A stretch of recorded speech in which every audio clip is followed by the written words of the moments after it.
everybody, thanks for joining us here at PowerModz. You know, I get a lot of questions. Guys ask me what I carry in my backpack when I'm riding. I'll set the bag up depending on what kind of riding I'm going for. If I'm just going out for a day ride, I might set it up a little lighter. But right now, I'll show you how I set it up for a 4-day ride at my camp. So I went out and I got this motorfist backpack. It's called the Cornice. Now this thing holds a lot of gear. It is very comfortable. It's got nice big wide straps. It's got a nice solid back here, so I can stuff all kinds of parts and pieces in there, you know, belts, and it doesn't drive into my back. It also has this nice bottom strap that keeps the pack nice and tight to my body when I'm riding. I've been riding with this for a couple of weeks now, jamming all kinds of stuff into it, way too much just to make sure that it's big and heavy. I want to see how it rides, and it's great. Now I'm riding with a snowcross open face style helmet. It's always essential to carry an extra set of goggles for when one set fogs up. Just keep them here in this nice fleece-lined little pocket on top. Easy access, you can get in there, swap out your goggles really quickly. Now anything that I'm going to need to get quick access to, I keep it right here in the front pocket. Got my Fox float shock pump, got my snow bungee brush saw. I always put some hand warmers in, and you know, when it's a really cold day, I'll rip this pack open and I'll fire it up when I'm in the truck, make sure they're nice and warm because they last at least 8 hours. This says 8 hours, but it's a good 10 to 12 hours. I'll start them up before I even hit the trail. That way I know when I grab them, they're going to be nice and warm. If things turn south on you and you end up in the bush at night, got to have a flashlight. I keep this LED flashlight pretty handy.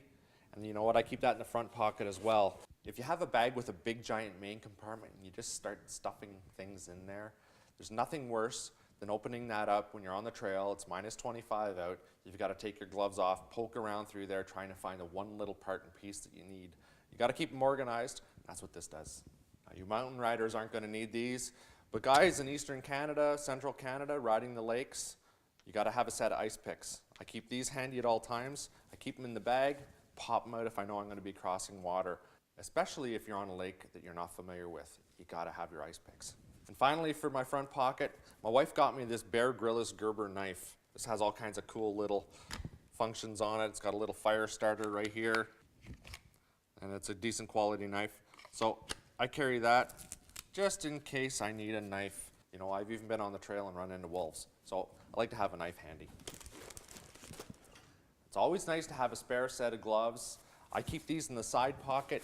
You never know when you're going to need them. Sometimes when you're just unloading your truck, you get your gloves all wet just from touching things that are slushy or wet, your sled.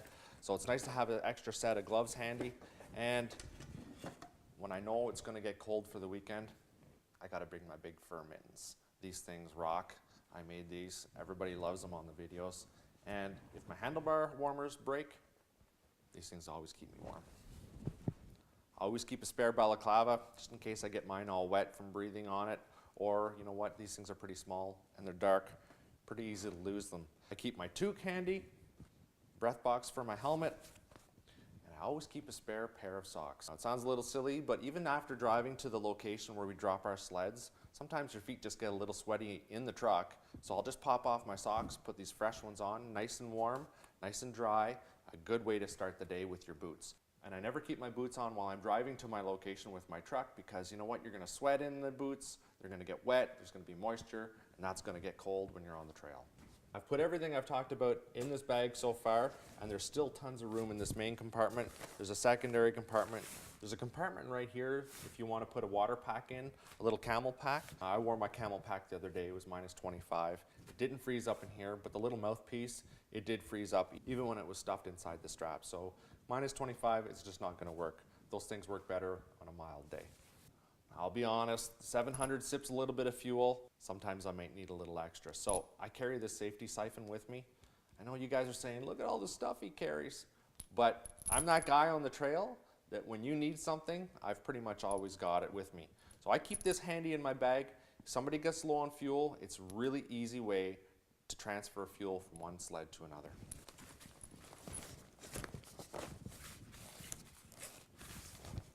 Now I always keep a little bit of extra fuel line as well. This stuff has come in handy. Sometimes fuel line rubs up against a muffler, chafes through. Never know when you're going to need this. I'm all about safety. I don't know if you all know this, but I'm a firefighter, so I gotta make sure that I feel comfortable heading back into the backcountry, that I have a first aid kit and the ability to keep warm and to spend at least one night in the bush if I have to. So I've got this sport utility blanket, and basically what that is a reflective blanket that you can use to sit on. You can put it up on a wall inside a little cavern that you make inside the snow, so it's reflective, brings the heat back on you. You can use it as a shelter to keep the rain or the snow off the top of you, or you can wrap yourself in it to keep warm. That reflective coating keeps that heat in there nicely. Now I've also got this Sol bivy sack. You can crawl inside this thing. It's not going to be like the Hilton. You know, it's going to keep you alive, but it's not going to keep you super warm. It's just going to keep you comfortable enough to spend the night. Got the little medical kit here, Band-Aids, tweezers, a bunch of little tricks in here in case you cut yourself, maybe get some blisters. Very handy to have. I've also got this little cool Sol kit. It's got a bunch of different little parts and pieces on it. Little LED flashlight, little tiny knife, little whistle on it, little compass. It's got a little fire starter, reflective mirror.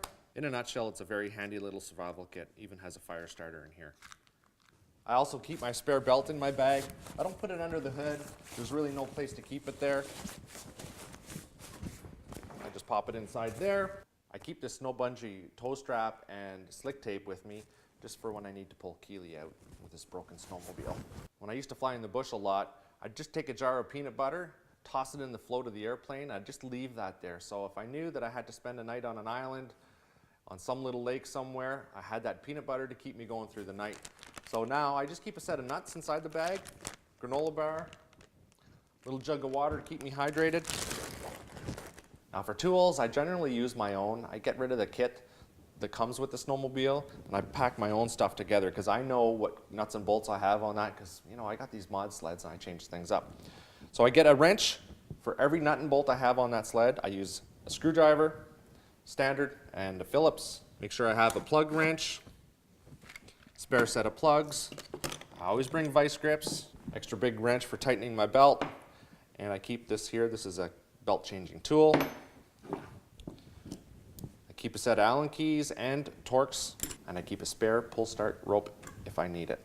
So one other thing that I'm going to carry on the bag now that I didn't carry last week is this little snow bungee scoop. Now I know it looks kind of gimmicky, but I ended up at the end of the day with a lot of snow on my sled up inside the tunnel. When I got back home, I just used this and I scooped all that stuff off, broke the ice, chiseled it out. This is actually pretty strong and well made. You know what? And I lost 10 or 15 pounds of snow and ice on there that I shouldn't have had in the first place. So you think you can just grab it with your gloves and chip it off, but you can't. You can't get it off that easy. This little thing here works actually very well. Also has a fire starter in the back of it. That's pretty handy to have.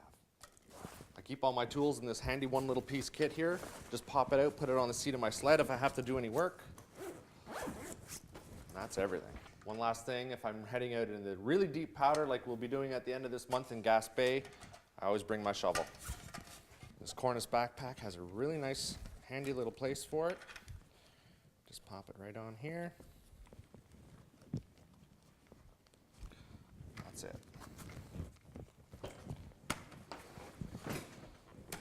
Now my bag's pretty full. If I know that I'm going to be out and I don't need all this gear, I'll sort of pop something out. I'll stick this snow bungee either in the bag or it goes in the mountain addiction bag on the back of my sled. But you know what? This is a great tool to have. If you've seen this thing in action, you know how well it works. We're going to make a bunch of videos showing how well that works here in the near future. So I bet you're thinking this bag weighs too much and that I'm crazy for carrying all this stuff. You're probably thinking 30 or 40 pounds. But you know what? I've got this handy little tool that I got from First Place Parts. It's a scale that I use to set my track up. So what I'm going to do is I'm just going to weigh it and I'm going to show you. Okay. What are we looking at? Just under 21 pounds. That's not bad at all. So I just sort of pop the bag on, tighten the shoulder straps up just a little bit. The main thing, the main supporting hardware is this bottom strap here. This goes around your hips. You want it nice and tight. Takes the pressure off your shoulders. I just sort of snug that up a little bit. Doesn't fatigue you by the end of the day, all that weight pulling down on your shoulders. Although it is 20 pounds, at the end of the day, it can seem like quite a bit. tighten up this top strap here to keep the top of the bag from pulling back on your back when you're riding.